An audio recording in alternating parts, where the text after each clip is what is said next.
G'day everyone and welcome to another DUC Migrating to Australia podcast. Wes Zant here and today I'm joined by Pippa Hanson. Pippa, welcome. Thank you very much for having me. Very welcome. You're so welcome. We just established that we're neighbours, which is great news. Yes. Live in a beautiful part of the world we do, which we'll come to in a bit. Well, look. Firstly, thanks for taking the time of your busy schedule to do this. I guess the intent of this podcast is for you to express in an area that you need a certain occupation with migrants coming to Australia, but probably give our listeners who are looking to migrate to Australia perspective of what's important from you, the employer's point of view, when considering someone for sponsorship. Yeah, I think first of all, no matter who you're sort of looking for, we're looking for, employers are looking for people that are going to be a great fit to the team. People that, can be flexible and really enjoy the Australian lifestyle. It is such a brilliant lifestyle, and working in Australia can be such a balance of really good work and such a playful life when you're not at work. And I think, yeah. And it's interesting you say that, Pivot, because most of the people we like the migrants that are in Oz will then say exactly that. That's why they got here. And then the people we interview or do the podcast for prior to getting to Australia, that's exactly what they're looking for. That work-life balance. That living and being able to earn an income, but also live a life outside of work, which Australia definitely does that. So, look, you're the CEO of the Sports Injury Clinic based in Vic. So, let's. How long have you had your business for? Yeah, we're in our 21st year of operating. So we started in a smaller little building, but now we're in a purpose-built facility, and we're a multidisciplinary clinic with about 40 team members altogether. That's pretty impressive. Pretty impressive. And what sort of occupations, I guess, or the name of occupations that you have working within the sports industry clinic? Injury.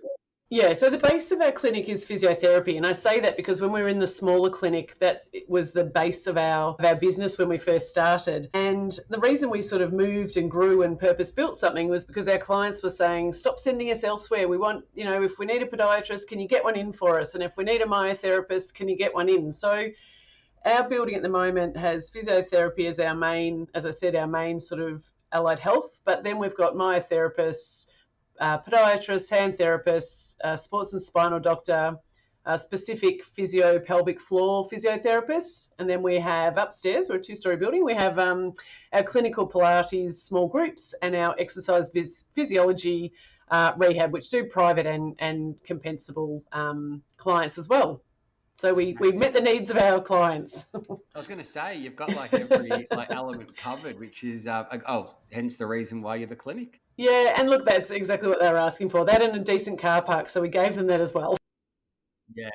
Yeah, pretty good. Well, let's actually focus on the area that you're based. So you're based in the Mornington Peninsula, and so am I.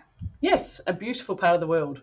Yeah, I think it's weird. Like, that's why I don't do podcasts. My mates will get quite angry when I say this, but yeah, if you move into Vic, it's I think it's the best part because like we're going to get smashed this week. So guys, this has been recorded on the 16th of the 4th, 2025. So we've actually got Easter weekend coming up, followed by Anzac Day. So Pippa, I'm not sure what your staff are doing, but my staff are pretty good at this time of the year of booking their holidays. Yes. From Monday, they get the Tuesday, Wednesday, Thursday as holidays, and then Friday is Anzac Day, Yeah. which is the Anzac Day weekend. So it's another 4-day weekend. Yes. So they work 3 days in 2 weeks and get paid. Does your team do that as well? Yeah, fairly similar. They do love to look ahead, and we like to celebrate in Australia, don't we? We like to holiday and enjoy that time off and get away. But then once this is done, then it's pretty flat until like September, I think. Well, you got the Queen's birthday. Yep. Or the King's birthday now. Oh yeah, the King. And it's not even on the King's birthday. No. It's like a random holiday we just have, like on the Queen's birthday.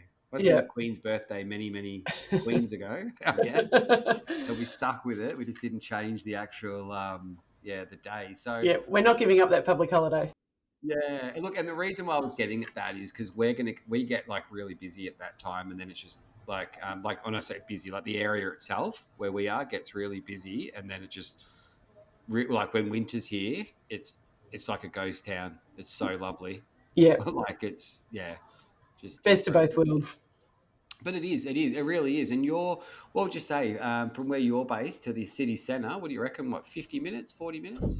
Yeah, well, especially with our new freeways, I can do from Frankston to Parked in the city in about 45 minutes. See, that's unbelievable. Yeah. And the trains are fast as well. You know, the trains Yeah. are probably an hour to the city if you're wanting to enjoy some of our fabulous sports that we have on most of the time of the year and not take a car. Yeah. Yeah, that's what we do. When we go and watch the Pies at the MCG, the Mighty Pies. Oh, that's my team. Yeah, good work. I liked you, Pippa, from the start. So but the Mighty Pies playing. I'll get if I'm going to get the train down, that's exactly what we do. Jump to Frankston. So, like, I think your actual area is really good. It's beautiful. It's surrounded by. You've also got the wineries Yes. that are that are sort of, I guess, between where we are. But we're probably 40 minutes, 35, 40 minutes away from each other. Yeah. Yep. So again, it's just that one highway coming in, and then you've got, when you get to the end of the highway, then you've got one road, listeners, that goes all the way from where I am all the way up to Portsea. One road in and one road out. So when it does get busy, it gets busy down here. So from a venue point of view, with like lots of office space, car parking as well, and a great presence of where you are in Victoria, that's pretty good if you are an occupation that you're after. So what sort of occupations are you looking for? Yeah, look, at the moment we are looking for physiotherapists, and I say that in plural. And plural because we're quite flexible, whether that's a full-time role or a part-time role. We really try and find the people that fit our culture and work around what they're looking for in their life as well. So we've got the mums, or we've got people playing sport outside of work. And so, yeah, plural because we try and bring in the people that fit our fun culture, but serious when we need to be. Is that like I guess that would be like a cultural thing, like being a company that does like sports injury and stuff. You have so many people that get into, like, your physios are probably good athletes as well. It's how they get into it, isn't it? Like that. Yeah, it is funny. A lot of health practitioners are actually quite healthy people that that play a lot of sport, and so on the Mornington Peninsula in particular, we have a lot of weekend warriors. So Yeah. certainly a lot of elite athletes, but also we're just a really fun, sporty area to live in, and there's so much opportunity to play sport. So yeah, a lot of our practitioners actively participate in the weekends, and different for summer and winter, but yeah. Yeah, I was that weekend warrior on Sunday. Decided to take my daughter. She wanted to go to a special park. I thought I'd ride the bike, and she can sit at the back of the bike on the special chair they have for 2-year-olds. Yeah. It's probably only 30 minutes there, probably 40 minutes back. Stop at the beach for a swim, then get an ice cream. But the old legs and hammies the next day, Pippa, were a bit tight. Definitely got me. So physios, and is it just is it Australia wide that are looking for physios? Is it a Victoria thing, or is it or is it just? No, I'd definitely say Australia wide. I think we as a country we do offer that flexibility. I've actually got rallies in England, and I know when they try and take leave, they're sort of stuck with their 4 weeks, and there's no scope to take much longer. But I think in Australia we really value people having the opportunity to take more than 4 weeks leave if that's not necessarily paid, but if they're wanting to have a bigger trip or do some travel. So it is Australia wide, and we also value our practitioners that want to come back part time, and whether that's to, as I said, be parents or because they've got something else in their life that they value. So it is Australia wide. Yeah, no, it's good. And guys, rallies is short for relatives. Yeah, sorry. Anyway, there's like there's a few words we forget, Pippa, that the listeners may not. You can just continue to translate. Yeah, that's right. I'll try my hardest. I think it's not a good habit I've got. Important things when I'm explaining the visa side. Okay, so we've got physios. You've been around for a while and everything like that. But in terms of work environment, professional, development opportunities, what would make your business stand out, you feel? Yeah, particularly in our area, we're one of a handful of clinics our size that is still privately owned and hasn't sold to a larger company. So it means we've got a bit more control over, really providing a great working environment. We also, within their work hours, make sure we invest in their ongoing education. And each week there is designated time for large group professional development and smaller group professional development, depending on people's experience and what they need. And we do it in work time, and it is paid time. And I think, both of those things really do make us stand out from other people. Sure. No, for sure. That's good. Now, Pippa, is that a requirement to be in the industry to do X amount of learning hours a year or, to stay up to date? Like, just for the listeners, on the health system and all that, is it mandatory? I know the visa side, we've got to pay our migration agents. They have to do X amount of hours each year to maintain their visa or their registration to practice law, migration Yeah. law. Is it the same with you guys? Yeah, the allied health is the same. There's an expectation that there's a certain amount of professional development. So we try and offer as much as we can internally for both time and cost. We will quite often bring in external presenters as well. There's a lot of external courses you can go and do, but sometimes people don't want to give up their precious weekends to keep their education, professional development updated. Yeah. And you touched base on this before a little bit, but you guys support a healthy work-life balance. Like, I don't know, like it's weird. Like you hear people burn out because obviously if you're looking for more physios, that means your current physio is going to be out of the pump. So is there something that you do to prevent the burnout? Yeah, we play a really active role. We've got a really supportive administration team, and we play a really active role in making sure that there's leaves and breaks in diaries so people can have a break or catch up, and we definitely have proper lunchtime breaks allocated, and at the same time so people can have a bit of fun at lunchtime. But if the diaries are starting to fill up too much, we'll actually put some extra leaves in, which means sometimes we can't get clients in, but we don't want our team to burn out. We actually we try and treat our team the way we'd want to be treated, and that is to be in this profession for a long time. But surely your clients would appreciate that than having someone a bit, tired, overworked, and they can feel it, like that fresh set of hands, I guess. And I mean that literally, like the fresh set of hands working on them. For sure. And you find if any profession where you've got to look after other people, if you can't look after yourself, it starts to impact how you're treating and looking after other people. And we see that, sometimes people might have things going on in their life that is wearing them down, and it's not work related, but all of a sudden they're having trouble with looking after themselves for whatever reason. Maybe they've had an illness or a death in the family, and it starts to impact how they can look after other people. So we really do try and make sure that we can help support them and keep them in a really healthy work environment. Yeah, no, that's good. And it's so important because I think, like if I had a shoulder injury and I won't mention which place I went to because you probably know it for me, but it was like, I don't know, one of my kids could have given me a better massage. It was like not very good for what I paid for that 45-minute consultation. I didn't feel any better from it. And I only went there because the person I normally see was away. Yep. Anyway, whatever, but it makes such a difference too. So from a person who needs physio and all that support, it's good that you do. You definitely do that.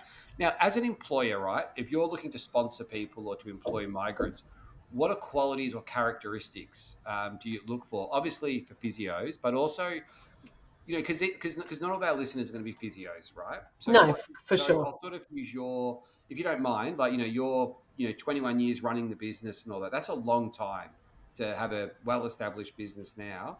But what are good quality characteristics employees? Yeah.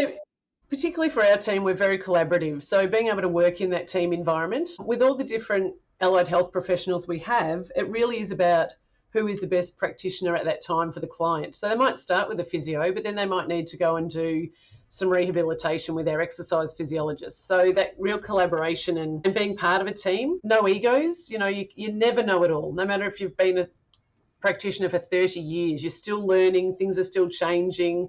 And even our senior physios here have their own weekly case reviews where they touch base with the tough clients. So no egos, and just, I suppose, the Australian attitude of we are quite carefree in our give and take. Life's not perfect, and sometimes it's a little bit of give and take, and so that's just a well-rounded, happy team member. Yeah, no, that's good. That's good. What so let's say you're interviewing someone. What are big turnoffs? Like, what would give you the ick, so to speak, if someone was, they addressed you in a certain, like, would you say it's like, people say when I'm doing a skills assessment, someone say, oh, Mr. Wes, which is my first name, and others just like, Wes, how are you? Like, I'm not precious about anything like that. Yeah. But do you feel in the health industry people are precious about certain things?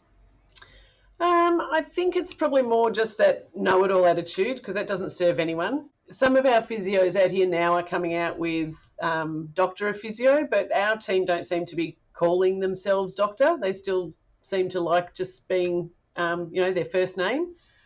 And that again probably is our culture. No, probably appearance is a big one that we expect people to look the part, which in healthcare would be clean and professional looking. Yeah. Um, What about when you interview them? So how would you? So let's say you've got a candidate that wants to be sponsored or looking to migrate, and you're interviewing them. How would you go about the interview? Obviously, it's online, but what would you expect from that? we really want a good understanding of the type of lifestyle they live at the moment, so we can get an appreciation of how flexible they are. We're not like rosters here don't change predominantly. You know what you're going to be working, but just how flexible they are in their life in terms of, I suppose they give and take, but also can they take feedback? So what feedback they've currently have received, how they've taken that, how they learn. We do like to sort of pair people up with their learning style. We try and measure a little bit of emotional intelligence by sort of asking questions around how you deal with conflict. Some clients that are in pain can sometimes be abrupt or a little bit rude, or how they deal with people that are in tears. So we're trying to get an overall perception about how well-rounded a candidate would be. Correct. Well, they're not themselves. They're trying to get back to themselves, aren't they? So Yeah, that's right. Yeah. Yeah. No, that's good. So I guess being punctual and everything like that. I mean, do you interview many people that are outside of Australia looking to be sponsored and coming in? Oh, yeah, we have. Yeah, over the years. And how do you think the qualifications, maybe from like a UK physio, match up and their experience map up against the the Australian side? Generally, they're pretty good, to be honest. They're a bit like Australia. Their qualifications are that you can diagnose and run with then the treatment plan. There are other countries where you're directed on how to, what the injury is, and then you're pretty much just in charge of the treatment plan. But English trained physios are quite similar in their what they've learned with their qualifications, and that they can diagnose, they can come up with a plan, they can really direct the clients of how to get back to optimal health. Yeah, fantastic. I'm so sorry, people. I'm just asking you all these random questions. No, that's fine. Guys, listeners, these like when we run a podcast, if ever guest we have, if I feel there's a question that should be asked, I'll just randomly ask it. Go for it. I should have warned you about that, Pippa. I was going That's to all throw right. in random ones. But anyway, you're smashing it. You're doing well. Okay, so what about the I don't know, like how do you collaborate a team environment? And for yourselves, I guess it encourages interprofessional learning and stuff like that. Is that something that you guys do internally? Yeah, so weekly we have a tutorial that's run on a Friday, and that's for all departments to attend. So predominantly the physio department and the exercise physiology department will attend because they sort of work the closest together. But then if there's topics that are relevant to our myotherapy team, or some of the other departments, they'll come into that shoot as well. And sometimes they're but sometimes it's theory, and the following week it'll be the practical that goes with that theory. And sometimes they're a case review of a really difficult client that's come in this week that everyone can then learn from, and they're discussed of how they have identified what the issue was and what are the best outcomes for these people, and how we can, for us, it's really about getting people back to their life and their work as quickly as possible, or their sport as quickly as possible, because we know that if they're not doing those things that they love, the mental effects that can then have on their life. And we don't want that. We're not about just holding on to people for as long as we can. We actually want to get them better really quickly and get them back out into life. Yeah. Yeah, of course. Yeah. Get them in and out, and then the word spreads. So, but what about, like, I guess, for people to sort of grow in this occupation that you have, do you guys provide opportunities for physios to expand their clinical Yeah, we do. Internally, again, we do mentorship, and what that does, so if we've got some junior physios, we usually pair them up with a physio that's 3 to 5 years out, and then our senior physios also sort of oversee that. And you find that challenges you at whatever level, because someone that knows less than you just asks a lot of questions. So then you've actually got to actively think about that, or research that, or get back to them with those answers. So it helps keep everyone continuing to learn and to grow. And we offer talks in the community for those that have got the skills that want to go and do public talks in the community. So yeah, there's lots that we do to really grow them, not just with their physical skills, but with them as a person. Yeah, no, that's cool. And so, like lots of, like, we do the skills assessments for all the tradies, but do you guys have like technology or tools that that you guys support the physios, the physiotherapists with, or the Yeah, I patients? suppose one of the big ones that we're involved in is the complete concussion management. So we've got 4 of our physios trained with that, and it's specific technology and training to really identify where someone is at with a concussion, Yeah, which is huge topical in Australia at the moment, as we know. so topical, right? Yeah, and because people can feel good and not have headaches anymore and not have any symptoms, but they get and do these assessments and fail because they're not ready to be back and they've still actually got some trauma from that. So that's probably one of the big things, that, particularly in our area. We're one of the only clinics down this way, and it's a world recognition, and we're quite proud of that because it's there's so much head knocks from so many different sports and parts of life happening. We really are playing such a vital part in looking after that side of the community. No, you're sure, and that is huge. The concussion side, like I know personally, I coach the under nines for Yeah, Sorrento. We'll be yeah, in under eights this year, and it's part of the coaching course now is the concussion. yeah. I think And I that's I think you've think got to have a that's really concussion cool. officer too now, don't you? Yeah, yeah, you need to. Yeah, we've got to have the trainer who's done it, but even as the Yeah, coach, simply head knock, fail the concussion, 2 weeks gone, yeah, no playing, which yeah. which which is absolutely right. I mean, these kids are under nines; they're not playing professional football. The trick though, people, is to teach them not to bump their heads. Yeah, When they're under nines, they just run in hard. It's like a full contact sport. They're all trying to be Nick Dacos or whoever. I know. Yeah. So, but you guys, yeah, you like. It sounds like you've invested so much into the people that you employed. What drove that when you were learning and training? Was that an environment that you had, or was it something that you wanted to ensure that being the CEO of this business, that you're going to control and manage that?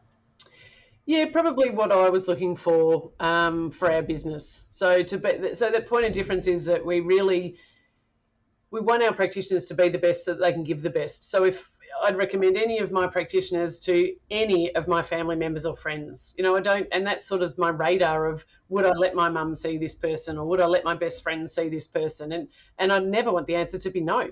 And often people will ring me up and say, oh, friends, oh, my son's hurt this or my husband's done this. Who should I see? And I can categorically say anyone, and then I'll recommend someone based on either the body part or the sport that it's occurred in. Yeah, So because we've got our team that have different levels of things that they enjoy. Some love knees and some love hips, and we've got soccer experts and football experts. And so that's how I recommend who people see in our team. yeah. No, that's awesome. I really like your culture. I think culture in business is so key. Like we never get turnover of staff with our business. And I'm really proud to do that, like to say it. And I think it's good as owners of the business to really to talk about that as well, because you do Yeah, hear other people just having terrible experiences. You yeah, know, I agree. I can't believe it still happens, to be honest. yeah, and Pippa, for me, like I'm actually this year I've been invited to join a couple of industry bodies, which I'm very proud to be getting a part of and everything like that, because they are sort of close to home. But the reasons why they got me involved or asking me to do that because I represent the migrant. So Yeah, my best interest is how's that migrant, even though yeah we might process the visa, but it's like a relationship between you and that migrant. How's it going to work? You yeah, know, we're not going to give someone a visa or work with a company and then the migrant arrives and the company's got no culture, they're not the right fit, because then all we're going to get is headaches from, hey, this person's not right, now what do I do, you know yeah. like on both parties. So it's just really good to yeah, to have these chats. Any advice, anyone who's looking to migrate to Oz, right?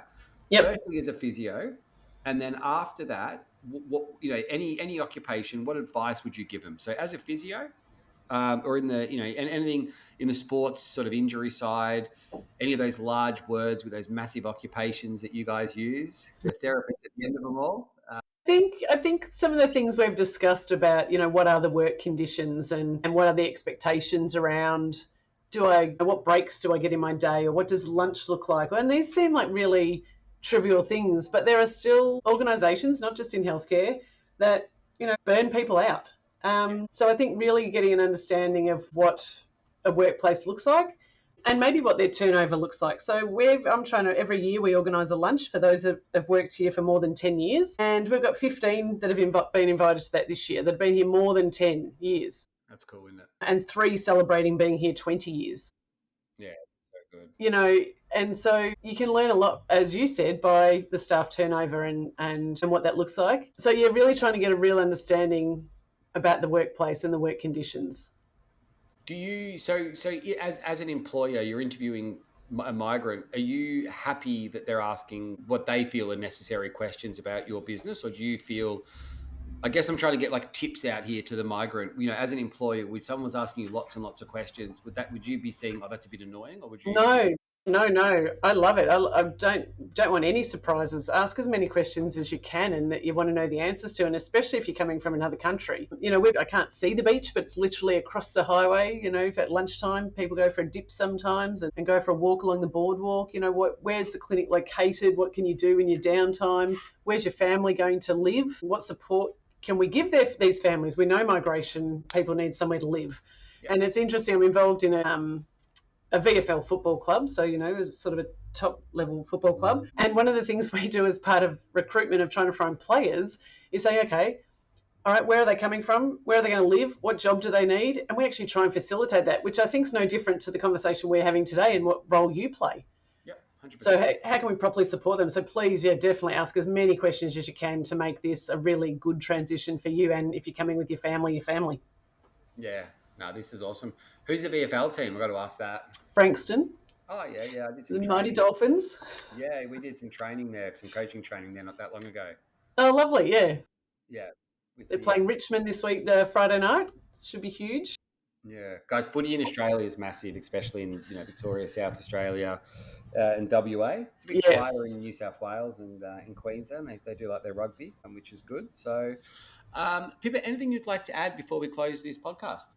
No, I suppose the only other thing about what we've talked about where you and I both live is there are so many English people living on the peninsula, and it's fascinating that most of them don't know each other before they come here, but they quickly find each other.